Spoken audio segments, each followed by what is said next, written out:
What? Yeah, pretty snuggled like you. Who's Oreo? Who's Oreo there? No worries.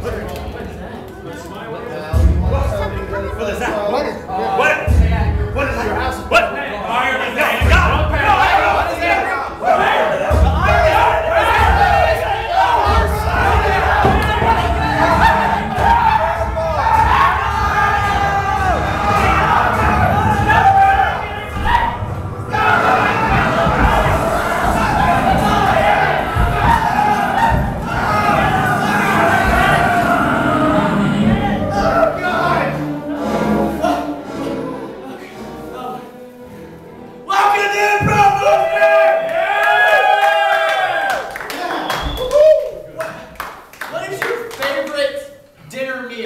Meatloaf. I heard meatloaf. This is Improv Monster. Make some noise!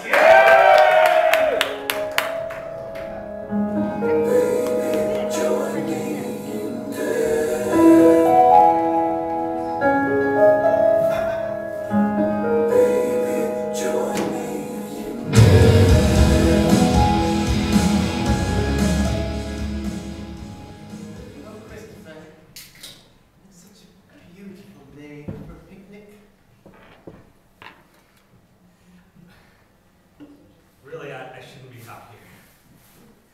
With you, I mean, I really, you're great and all, but you're like 20 years older than me. Well, I'm married, but it's okay. Extramarital affairs happen all the time. You learn this when you get older. It's just part of the way life goes. People stray apart. It's hard to find somebody for your whole life that'll stick with you. Well, Charlie's had plenty of affairs. Charlie's your husband? Yeah. If I were married to you, I'd never, excuse me. If I were married to you, I would never, sorry. I got something in my throat. I don't usually go outside. I have a clean room at home that I usually stay in. I was just saying that if I were gonna marry you, that I would never cheat on you. There's not pollen out here. It sounds like you're trying to say something really sweet. No, I am. Just give me just 1 second. I'm gonna profess it. This is.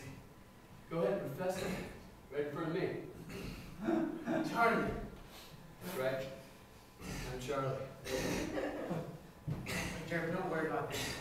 I'm sorry, stress combined with my allergies. This is a handful of pollen in here. No! Charlie! No!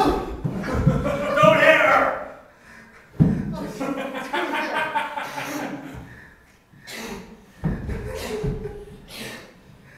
Pray for this. Get away from him! Get away from him! Okay, what have you done? Okay, what have you done? Oh my God. Let's go. Now! This actually, I should say, came out of my work as a neuroscientist, because what happens in the brain is you make models of other people. When you think, well, what would my friend such and such say, or what would my wife say, you're actually running a little simulation of that person in your head. Well, what happens when somebody dies is then they exist only in the scattered heads around the globe of people who knew them. They exist in some way as these algorithms that continue to run. But through time, your model of somebody might drift.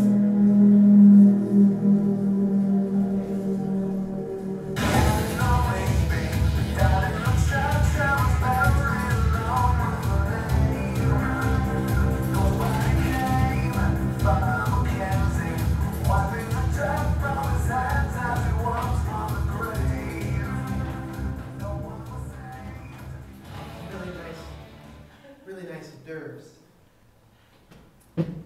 Spare no expense. Only the best for my boy.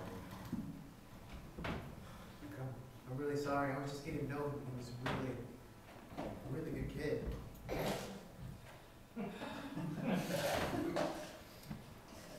It was his dream to go outside. Wouldn't let him.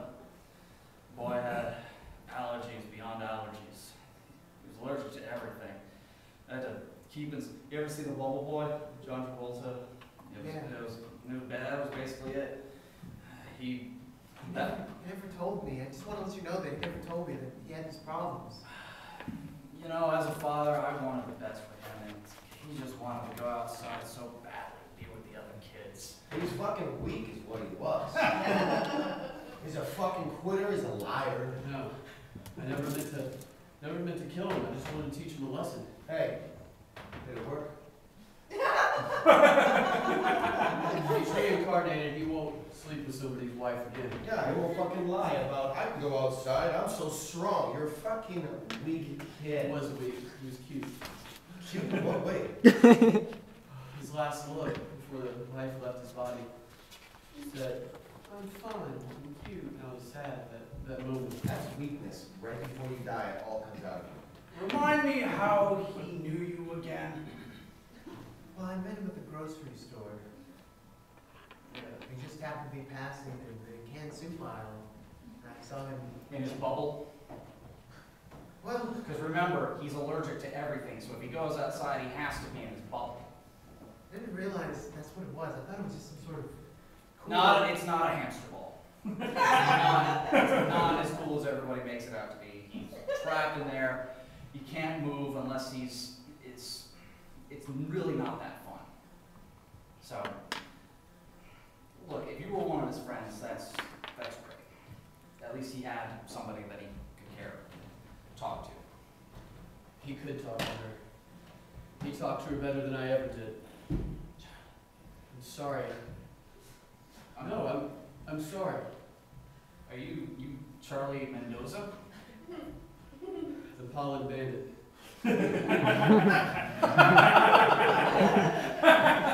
Listen, you must be a real idiot showing up to this wake.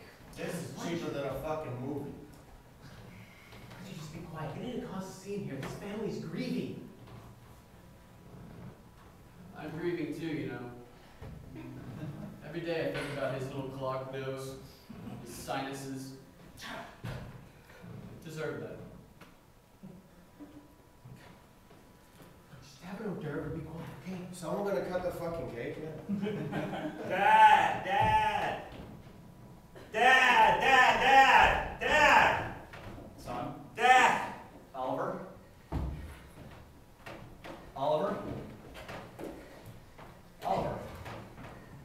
Hey. That feels great out here. You mind if I pick up a rod with you? No, I bought every kind of rod you can buy. I started with the little kid rods first, just because I never had one. Yeah. And then I was like, what am I going to do with that? And then I bought the adult rods. And then after that, I was like, wait a minute, they have short rods for adults too, so I bought those. You're upset with me, aren't you? You're upset that you didn't get to live a life that other children got to live. Dad, I loved. Come on. Yeah, I'm pissed. It was a dormant gene. I had no idea it was there. It was just this weird 1 in a million chance that you were gonna be John Travolta. I still don't get that reference. Can I please watch the movie? I promise I won't be upset. It won't be upsetting. I don't get it. Everybody's like, just like John Travolta, and I'm like, I'm sorry. It'll make you more upset. It makes me look rude, is what it does. People are like, oh, just like John Travolta. They say it so sad, and I'm like, I guess. I mean, I saw Pulp Fiction, and he was pretty badass in that one. No, he was basically just like you. He had a bubble that he wore around, and he was confined to this maze in the house that we contracted. Oh, Just like you. But it's sad because he died in the end. oh. So it's exactly like my life. You didn't want me to see home movies, huh? I'm not pissed, Dad.